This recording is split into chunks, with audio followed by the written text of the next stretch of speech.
पिछले हफ्ते हमने पीर हसनैन साहब हाफिज़हुल्लाह ताला की जबी शरीफ में तावीज़ फरोशी और लुटमार का जो अड्डा कायम कर रखा है, हमने उस पर बात की थी।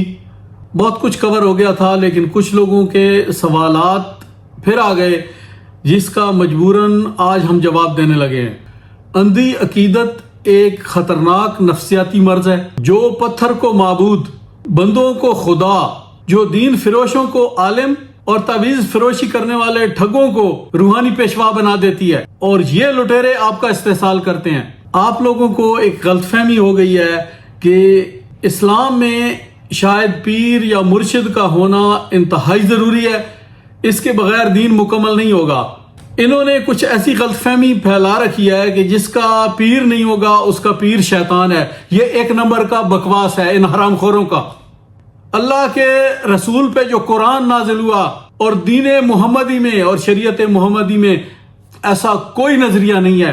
दूसरा, आपने अपने ऊपर वाजिब कर रखा है कि जब तक आप इस खबीस मुचडंडे का घर नहीं भरेंगे, अपने बीवी बच्चों के मुंह से नवाला छीन के इसके मुंह में नहीं डालेंगे और ये हरामखोर आपके पैसों पे अय्याशी नहीं करेगा, तो आपका दीन मुकम्मल नहीं होगा।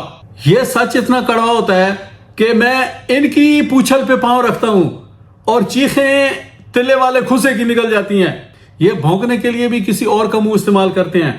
वो सादा आदमी या तो उसको ये खुद मरवा देंगे ताकि इनका कोई उल्लू सीधा हो जाए और वो किसी और के मत्थे लग जाए, और याद रखो वो किसी और के मत्थे नहीं लगेगा, तुम्हारे मत्थे ही लगेगा। और उस बेवकूफ इंसान को इतना मालूम नहीं कि उसके साथ ये क्या गेम खेल रहे हैं, उसको अपनी अकीदत में अंधा किया हुआ है। दुम इनकी पे मैं पांव रखता हूं, टऊ टऊ की आवाज तिले वाले खुसे से आती है, और उसमें इतना कल नहीं है कि कभी जो गां छुड़ा गई सी, कभी बकरी बंजी पई सी, ला यानी मारता रहेगा, ना सिर ना पैर, कोई काम की बात नहीं होगी। यार दलील देखो, इन्होंने पीछे बंदे मक्खियां आरवा देन, और मक्खियां किसते डानियां गनते, और दरंगा पे होवे तो मक्खियां का भणकार होना। को मिसाल तो चज दी दो। इंसानी फुजला पे होवे ना, जिसो तुसी नक वाल हेट के लग दो, उथे मक्खियां ज्यादा होनियां, और गंदगी दे ढेर। लोग चीना पीछे मक्खियां आर लगे, बस यार कोई गल करो, वाकई ये गंद है जिन्हें पीछे मक्खियां लगी हुई। फिर वो एक और आ गया जी, तुसी जनाब दोबारा जम के आओ तो इतनी इज्जत तो नहीं मिल सकती। और यार असी दोबारा किस वास्ते जमना, और जिन्हां दे दो प्यो हैं, माछी या पावली, असली केड़ा? ऐसा जरा नसब इन्हां पिया कट के मैं दसो कि इन्हां दा प्यो असली कौन है, माछी है असली या पावली है? दो प्यो है, असी दो बारी किस वास्ते जमना? एक बारी जमे काफी है ना। ते मैनू दसो, लोगों के हथां चों पैसे खोवण वाली इज्जत है?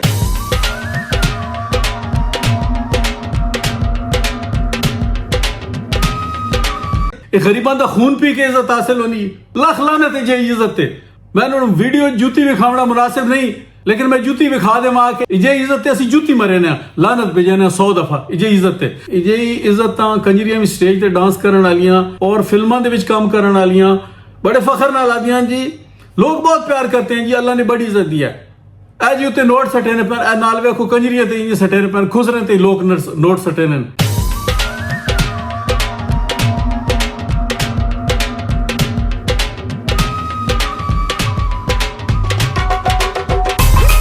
सुभान अल्लाह, इन्हां नसीब होवे।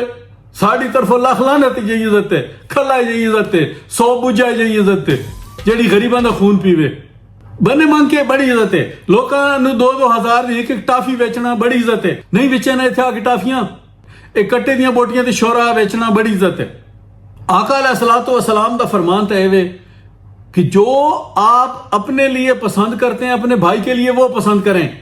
इन्हां हजरत साहब वास्ते मैंने अच्छी तरह पता, जदों इत्थे अपनी बहन नाल ते बने नाल भिड़े हुए है, इन्हां दी रोटी मेरे गवाडो पाकियां जी जो मेरे पितरेर लैके आने पे उन्हें ट्रेवां दे विच रख के, और डोंगे दे उत्ते कुरैशिये दे उणे हुए कंदूरे चिट्टे चिट्टे रख के लैके आने पे उन्हें, सब कुछ मेरे सामने। मैं हजरत साहब नूं बड़ी अच्छी तरह जानदा। लोकां वास्ते कट्टे दा पानी, कट्टे दी यखनी ताकतवर हुसन, ते हजरत साहब वास्ते मुर्गे उत्थों पाके आने मेरे गवाडो। लेकिन करे ने ठीक है, इन्हां दा इलाज लैन। ये जेडे गाह दी मुठ ते मिल पौने, इन्हां नूं रजा की खुरली गतण दी केड़ी लोड़ है? पीवन शोरबा ते पैसे देवन ते हजरत साहब भी शामी रफू चक्कर अपने असल वतन वापस ते वो भी घर दफा वजन। शफा उन्हां देवन वाला देसी, उन्हां वास्ते कट्टे दी यखनी तवीज 2 की पियो शफा। हजरत साहब बीमार होन तो अल शिफा इंटरनेशनल इस्लामाबाद 2-2.5 लाख रुपये जित रोज लगता। कुछ भाइयों को इतराज है कि मैंने इनको मुशरिक गलत कहा है। भाई ये देखें ये कमाल क्या बक रहा है। कोई जुर्म नहीं होगा ना पूजन ते तावीर देखण कारण रब बनाया एह रब वर्गियां तस्वीर।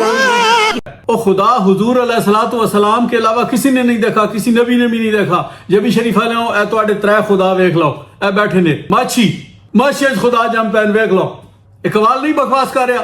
ते यह गल सुन के हजरत साहब नू लहर आ रही है, वजन दे चार हैं उठी के जनाब गैन लोग भी उत्ते नोट पे सट देन ते हजरत साहब भी वजह च आ गए जनाब। वो कमाल दे उत्ते जाके वो भी वेखो मिरासी अगो माइक नाप के उठी के खलोता कि हजरत साहब हुण वजह दे पूर पै गया हजरत साहब नू वजह दा आ गए। ये कमाल इन बेहुदा और बदसूरत गधों को खुदा कह रहा है। मुझे बता तो सही और काफरी क्या है। कुछ लोगों को इतराज है कि मैं गलत गल की है। ये अगर पीर साहबान का कारोबार नहीं है तो जनाब मैं चैलेंज करदा कि तुसी इन्हां ना को ऐलान कर देवन कि मुरीदां दा माल 1 रुपया भी इन्हां ते खंजीर बराबर है। ये छोड़ दे सन लेना, ये गरीबां नू लुटना छोड़ दे सन। ये थल पर्बत चो जेड़े ना दाने इकट्ठे कीते चिंग जियां ते बने मंगे वो वापस कर देवन। हुणे ऐंदा तौबा कर लैवन कि असी बने भी ना मंगसां, गरीबां तो पैसे भी ना लेसां, उरस दी कोई शै ना लेसां, फंडर ढोर डंगर गरीबां तो बटोर के ते उन्हां दा गोश्त अपने उर्स ते न बेचसां। ये 5-5 हज़ार दा 1 किलो करके बेचेन उत्थे उर्स इन्हां दी कमाई है। ये कोई ना करे सन। मैं जनाब 2 हत्थड़ माफी मंग ला सा इन्हां कोलों ते तुहाडे कोलों भी ते जे ऐंदा उर्स कर गया जो तुसी डन रखसो वो मैं भरे सा जनाब। तिले वाले खुसा साहब ओ जी इतने बंदे इतने तेरे कोल नहीं होने भाई। करबला दे विच हुसैन पाक दे नाल 72 जानिसार है और यजीद दा 18,000 दा लश्कर आया। बल्कि यजीद सचते है बदर दे विच 313 मुसलमानों के मुकाबले कुफार मक्का दा 1,000 दा लश्कर आया। और तादाद ज्यादा होने नाल कुफार मक्का सच्चे हो गए। खुदा दा खौफ करो। अजीब मनतक यार तुहाडी। पीर साहब की तस्वीर ला के लगदा हुण जनाब जमील सट के आए तो उत्ते लिखा होया शाकिर बशीर दे शेर। शाकिर बशीर नहीं यार वो कोई होर शाकिर है, वो तो साडा पॉलिटिशियन है, सियासतदान है बेचारा, मेरे मुंह चो निकल गया। वो शाकिर दे शेर। शाकिर जे को इज्जत रब देवे कोई बशर घटा नहीं सकता। इन्होंने कुरान की हिकायत आनी है वा तो इज्जो मन तशा वा तो जिल्लो मन तशा। ओदा मतलब आना तुहान उदा मतलब है लोगों की जेब विचों पैसे कटना है पिछे बह के जे वो भरे ना पिया बैग।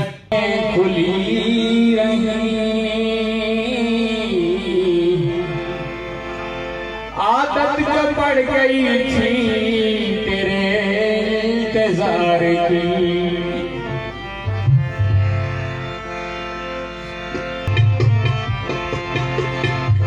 शाह सवारा कदिया जवेरे मेरे विच उड़ीदां दे तुहाडी जेबां चुं कढ के ओए वा तो इज्जो मन तशा वा तो जिल्लो मन तशा इस फ्राडी वास्ते नाज़िल होया। ओ यार को खुदा दा खौफ कर लो, हाथ मेरे बन्ने में वेख लो। ओए लोकां दी जेबां चों जेहड़ी पैसे बटोरन वाली ते ए ना लुटण वाली इज्जत है। ओए इज्जत है वा तो इज्जो मन तशा वा तो जिल्लो मन तशा। असी पेशाब ही ना करें ये इज्जत है, लाख दी लानत है ये इज्जत है। ए निके माछी की तस्वीर ला के ते उत्ते जनाब पीर नसीरुद्दीन रहमतुल्लाह अलैह दी आवाज लाई है। और सड़दा क्यों है ओ मैं देवनी होवे तो तेन पहले दे दावा। खुदा दे बंदे हो कोई अगो बंदा को बंदा तो वेखा करो। तुसी आधे कहने वास्ते पे हो और तुसी लैटरीन दे उत्ते ताजमहल दा बोर्ड ला दो तो ओ ताजमहल बनवे सी। सड़ने वाले हो तुसां कोलू तुसी तां सड़ने हो अपने वजूद ते कि इस कोलू ए नेमत खास ते मां दे ते ओ आना मैं तुदा देनी होवे ते पहले ही चाह देवे ना तेनी पूछी है जी नहीं। खोते दे गाट तख्ती लेके पा दो कि ये घोड़ा तो वो चपली बजन लग वैसी घोड़ा। और पीर नसीरुद्दीन बने मंगण वाला पीर है। बने मंगने तो छोड़ो एक कुर्बानी ते शहर चो खलड़े इकट्ठे करे ना। एक खला मंगण वाला जेड़ा कि गरीबां दा मस्कीना यतीमा मोहताजां दा आके वो खलड़े इकट्ठे करके खाना है। इन्हें तुम पीर नसीरुद्दीन नाल लाई बैठे हो। और इस तो यार कह सड़ना ओए 8वीं फेल साढ़ा कमला बिरा बह के कोल दुआ मंगा रहा ओ इन्हू आखो दुआ मंगी कि इसको ले सुन दो वो भी ना सी इसको दुआ कनूत सुनो इसको 6 कलमे सुन लो ये सुना गया तो तुम मैं आख्या इनू नमाज ही सीधी नहीं आनी खुदा दी कसम है मैं आप इनू तक कुकुड़ काची पा के बिड़ावण वाना ये हुण मुकर वंजे ना तो आख्या मैं हल्फा ना आख सकदा पंडवाला वाला बाणा कोल मेरी गड्डी तन पिछू वंज मिली आई ते मुश्ताकू म्याणे ना तू पिछली सीट ते बैठा है काची पा के कुकुड़ बिड़ावण वाना पे आए ये भी कोकड़ी है वाह वाह वाह वाह सुभान अल्लाह हैरानगी है ये सोची सड़ने सुभान अल्लाह क्या बात है यार तुम्हारी ते आवाज कहनी लाई ये मुकाबला कहने नाल पीर नसीरुद्दीन गोलड़वी रहमतुल्लाह अलैह नाल यार उनका सोहना बंदा ते आलिम ते है ही कोई ना